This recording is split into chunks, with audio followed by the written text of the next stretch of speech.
Hi. రోజులు గడిచిపోతున్నాయి. ఈ యుద్ధం ఇంకా ఎంతకాలం కొనసాగుతుందో చెప్పలేని పరిస్థితి.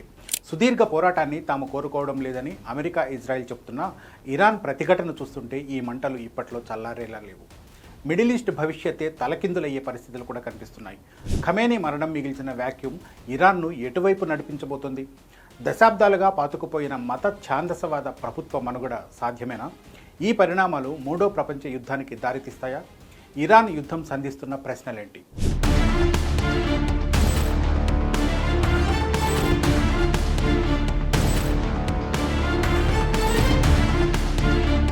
అయతుల్లా అలీ ఖమేనీ దశాబ్దాల పాటు ఇరాన్ను తన గుప్పిట్లో పెట్టుకున్న సుప్రీం లీడర్.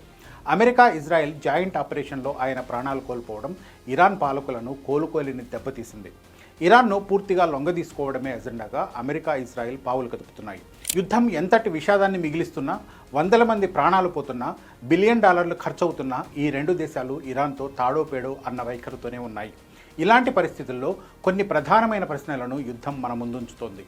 అన్నిటికంటే ముఖ్యమైనది, మొదటిది, ఇరాన్లో ఇస్లామిక్ ప్రభుత్వం మనుగడ సాగిస్తుందా? ఖమేనీ మరణంతో ఇరాన్ అగ్రనాయకత్వం దాదాపుగా తుడిచిపెట్టుకుపోయినట్లే. ప్రాణాలతో మిగిలిన కొంతమంది నాయకులు హడావుడిగా ప్రత్యామ్నాయ ఏర్పాట్లు చేసినప్పటికీ క్షేత్రస్థాయిలో పరిస్థితి భిన్నంగా ఉంది. మత పెద్దల నియంత్రణ పైకి బలంగానే కనిపిస్తున్నప్పటికీ అంతర్గతంగా ప్రజల్లో ప్రభుత్వానికి వ్యతిరేకంగా తీవ్ర అసమ్మతి జ్వాలలు రగులుతూ ఉన్నాయి. రాజకీయ, ఆర్థిక, మతపరమైన అంశాలపై ప్రజలు తీవ్ర అసంతృప్తితో ఉన్నారు.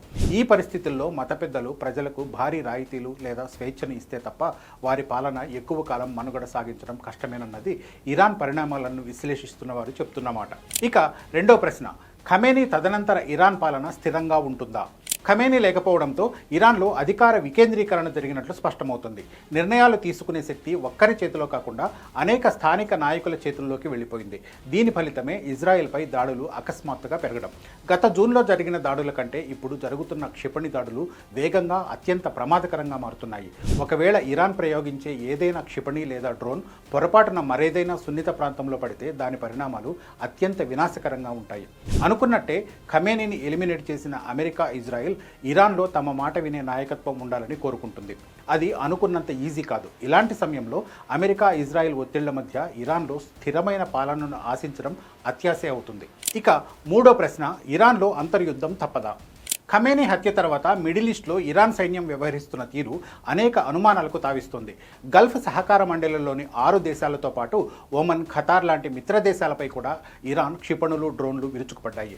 శత్రువు ఎవరో, మిత్రుడు ఎవరో చూసుకోకుండా జరుగుతున్న ఈ దాడులు ఇరాన్ నాయకత్వంలోని భావోద్వేగపూరితమైన నిర్లక్ష్య వైఖరిని ఎత్తి చూపుతున్నాయి. ఇరాన్ సైన్యం ప్రభుత్వ నియంత్రణలో కాకుండా స్వతంత్రంగా వ్యవహరిస్తోందని స్వయంగా ఆ దేశ అధికారులే అంగీకరించడాన్ని మనం గుర్తు చేసుకోవాలి. ఇదే పరిస్థితి కొనసాగితే మితవాదులు, తీవ్రవాదుల మధ్య కొనసాగుతున్న సుదీర్ఘ అధికార పోరు కాస్త బహిరంగ అంతర్యుద్ధానికి దారితీసే ప్రమాదం లేకపోలేదు. ఇక నాలుగో ప్రశ్న, ఇరాన్లో రెజీమ్ చేంజ్ సాధ్యమేనా? 1979 ఇస్లామిక్ విప్లవం ఎవరి దయా దాక్షిణ్యాలతోనో రాలేదు. కాబట్టి ఇప్పుడున్న మత పెద్దల ప్రభుత్వాన్ని పడగొట్టడం అంత సులభం కాదు. ఇరాన్ ప్రజలు లక్షల సంఖ్యలో వీధుల్లోకి వచ్చి విప్లవం సృష్టిస్తే తప్ప పాలన మారదు. ప్రస్తుతానికి ప్రజల నుంచి అటువంటి సంకేతాలు కనిపించడం లేదు. ఖమేనీ పాలన అంతమైనందుకు సంతోషించే వాళ్ళు ఉన్నట్లే ఆయన్ను అమెరికా మట్టుబెట్టడాన్ని ప్రశ్నిస్తున్న ఇరానియన్లు కూడా ఉన్నారు. సో ఇరాన్లో పాలనా మార్పు అన్నది ఇప్పటికిప్పుడు సాధ్యమయ్యే వ్యవహారంగా ఎంత మాత్రం కనిపించడం లేదు. ఇక ఐదో ప్రశ్న, ఖమేనీ వారసత్వం సంగతి ఏంటి? ఖమేనీ మరణాన్ని ఇరాన్ మత పెద్దలు తమకు అనుకూలంగా వాడుకునే అవకాశం ఉంది. ఆయన కోసం ప్రకటించిన 40 రోజుల సంతాప దినాలను ఒక భారీ ఉద్వేగభరిత కార్యక్రమంగా మార్చనున్నారు. ఖమేనీ దారుణ హత్య, షియా ముస్లింల త్యాగనిరతికి ప్రతీకగా వారు ప్రచారం చేస్తున్నారు. కొందరైతే ఆయనను ఏకంగా ఇమాం అలీతో పోలుస్తూ ఇస్లామిక్ రిపబ్లిక్పై ప్రజల్లో సానుభూతి పెంచే ప్రయత్నం చేస్తున్నారు. ఆయన కుమారుడే వారసుడంటూ ప్రచారం జరుగుతున్నా ఇరాన్ మత పెద్దలు ఇప్పటి వరకు దాన్ని ధృవీకరించలేదు.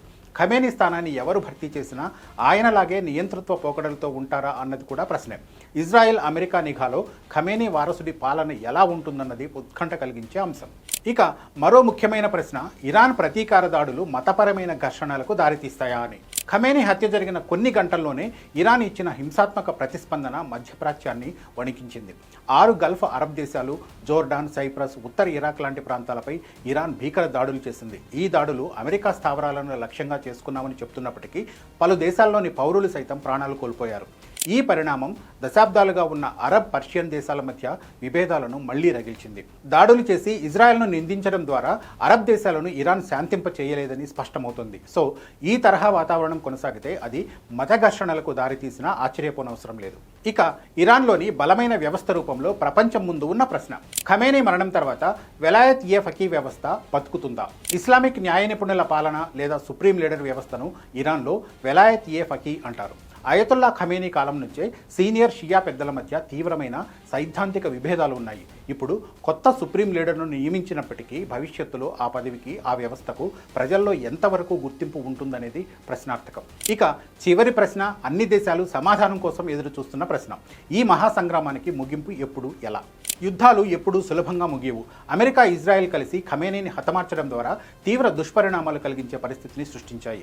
ఇరాన్ చేసిన దాడులు ఇప్పటికే ఉన్న అరబ్, పర్షియన్, సున్నీ, షియా వర్గాల మధ్య వైరాన్ని మరింత పెంచాయి. అమెరికా అధ్యక్షుడు డొనాల్డ్ ట్రంప్, ఇజ్రాయెల్ ప్రధాని బెంజమిన్ నెతన్యాహు ద్వయం కలిసి పశ్చిమాసియాలో ప్రమాదకరమైన ఆటను మొదలుపెట్టారు. ఈ హింసాత్మక పరిణామాలకు ఇప్పట్లో ముగింపు పడే అవకాశం ఏమాత్రం కనిపించడం లేదు. రానున్న రోజుల్లో మధ్యప్రాచ్యం మరింత నెత్తురోడటం ఖాయంగా కనిపిస్తోంది.